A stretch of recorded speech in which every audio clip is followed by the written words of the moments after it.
जय श्री कृष्ण। परम पिता परमात्मा लोगों की विचारधारा को और लोगों की बुद्धि को भली भांति जानते हैं, इसलिए उन्होंने इस अध्यात्म के मार्ग पर किस किस प्रकार चला जा सकता है, उन्होंने 2 मार्गों का पिछले श्लोक में वर्णन किया। अर्थात कुछ लोग ज्ञान के माध्यम से उस परम पिता को प्राप्त करने का प्रयास करते हैं, तो कुछ कर्म के माध्यम से। तो दोनों ही मार्गों का उन्होंने वर्णन किया कि कुछ आत्मा और शरीर के ज्ञान के चिंतन के माध्यम से मुझ तक आने का प्रयत्न करते हैं, तो कुछ अपने सभी कामों को मुझे समर्पित करते हुए मुझको पाने का प्रयत्न करते हैं। अब उसी विषय को वो और आगे बढ़ाते हुए कहते हैं कि संसार में कोई भी ऐसा व्यक्ति नहीं है जो काम को आरंभ ना करे, और कोई भी ऐसा नहीं है जो कर्मों से संन्यास लेकर के सिद्धि को प्राप्त कर सकता है। तो कहते हैं ना कर्मणाम अनारंभात नैष्कर्म्यम पुरुषो अश्नुते ना चा संन्यासाद एव सिद्धिम समधिम गच्छति। कि कोई केवल कर्म से मुंह मोड़ ले और कर्म फल से मुक्ति पा सकता है, ऐसा कोई नहीं है। और ना केवल शारीरिक संन्यास लेकर ज्ञान की सिद्ध अवस्था को प्राप्त कर सकता है। तो इस श्लोक की पहली पंक्ति में उन्होंने कर्म योगी और दूसरी पंक्ति में सांख्य योगी अर्थात ज्ञान योग के अनुसरण करने वाले लोगों के बारे में स्पष्ट किया है। तो प्रथम पंक्ति में परम पिता परमात्मा कहते हैं कि कार्य के प्रति उदासीन रहकर अर्थात कार्य को ना करके कर्म फलों से मुक्ति की अवस्था प्राप्त नहीं हो सकती, क्योंकि जो व्यक्ति का मन निरंतर फल प्राप्ति का चिंतन करता रहता है। तुमने कार्य नहीं किया पर फल की इच्छा तो तुम्हारे मन में रही, तो जब तुम्हारे मन में फल की इच्छा है तो तुम किसी भी तरह से कर्म फल से मुक्ति नहीं प्राप्त कर सकते, क्योंकि मानसिक कार्य भी कर्म का ही एक रूप है। तुमने काम नहीं किया पर तुम्हारे मन में उस कर्म के प्रति लालसा है, तो तुम कभी भी कर्म से मुक्ति नहीं पा सकते। इसलिए उस शारीरिक कार्य के समान मनुष्य को कर्म के बंधनों में बांधता है। तुम अगर मन से भी किसी फल की चिंता करते हो तो मानसिक वो जो तुम्हारी सोच है वो भी तुम्हें कर्म के बंधन में जकड़ती है। और सच्चे कर्म योगी को कर्म फल की आसक्ति से रहित होकर अपनी जीवन धारा को चलाना है। इसके लिए बौद्धिक ज्ञान को उन्नत करना आवश्यक है। इसलिए कर्म योग में सफलता पाने के लिए तत्व ज्ञान भी उतना ही जरूरी है। कर्म योग तभी सफल है जब तुम्हारे मन में उस कर्म के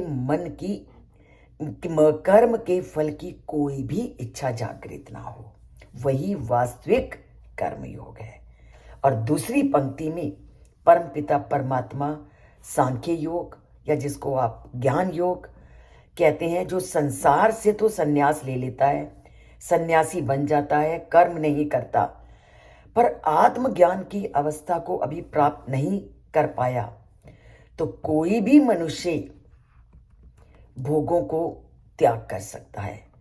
किंतु केवल भोगों को त्याग ही नहीं करना, जब तक मन अशुद्ध रहता है तब तक वास्तविक ज्ञान उदय नहीं होता। तुमने कर्म से मुक्ति लेकर सन्यासी वस्त्र पहन लिए, सब कुछ कर लिया, परंतु तुम्हारा मन अगर अशुद्ध है तो तुम्हारे अंदर वास्तविक ज्ञान का उदय नहीं। मन की प्रवृत्ति पिछले विचारों की पुनरावृत्ति करना है, और जब जब तुम्हारे मन में पुराने विचार आते रहेंगे और चिंतन चलता रहेगा, चिंतन की कड़ी लगातार एक के बाद एक विचारों को उत्पन्न करती रहेगी, और इससे तुम कभी भी अध्यात्म के मार्ग में नहीं चल सकोगे। तो जब तक तुम्हारी और मेरी पुरानी प्रवृत्तियों के कारण लौकिक चिंतन में मन, चिंता, तनाव, भय, घृणा, शत्रुता आदि संसारिक विषय जन योगों दोषों से युक्त है, तो समझ लो ज्ञान की प्राप्ति नहीं हो सकती। अध्यात्म मार्ग में ज्ञान की प्राप्ति तभी होगी जब हम इन दोषों से अपने मन को मुक्त करेंगे। तो केवल आपने भौतिक रूप से संन्यास ले लिया, पर मन और बुद्धि, जिसको आप अंतःकरण कहते हो, अशुद्ध है, तो ज्ञान प्रकट नहीं होगा। ज्ञान को प्रकट करना है तो मन में उत्पन्न होने वाली चिंताओं को, भय को, घृणा को और शत्रुता को त्याग करना है। जब इन सब का हमने त्याग कर लिया, तभी हम अध्यात्म के मार्ग के ज्ञान की ओर अग्रसर होंगे। केवल भगवे कपड़े पहनने से और कर्मों से मुक्त होकर बैठ जाने से कभी भी हम अध्यात्म के मार्ग में नहीं चल सकते।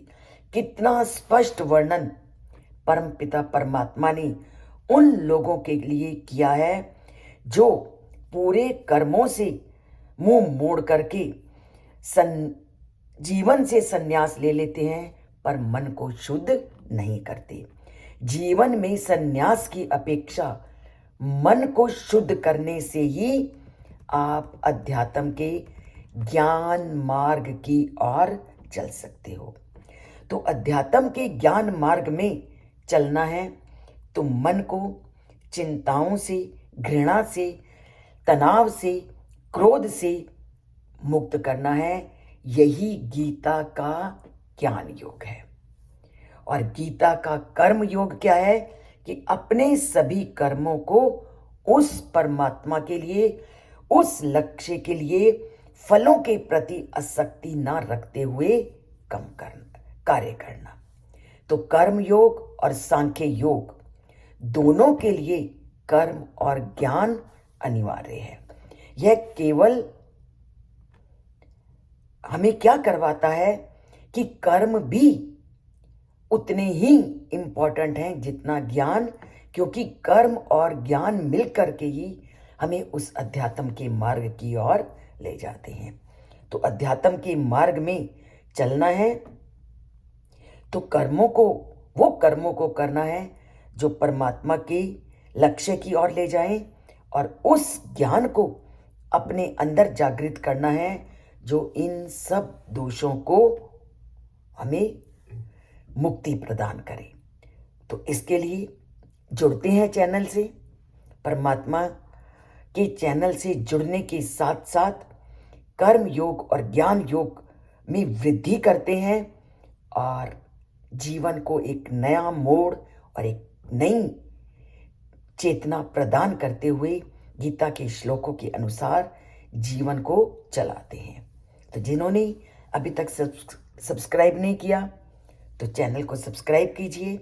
सब्सक्राइब एक ही बार करना है और लाइक अनेक बार करना है, तभी परमात्मा से जुड़ेंगे। यही हमारा कर्म योग और ज्ञान योग है कि हम कर्तव्य से पीछे नहीं हटेंगे। बोलते हैं जय श्री कृष्ण और लिखते हैं जय श्री कृष्ण।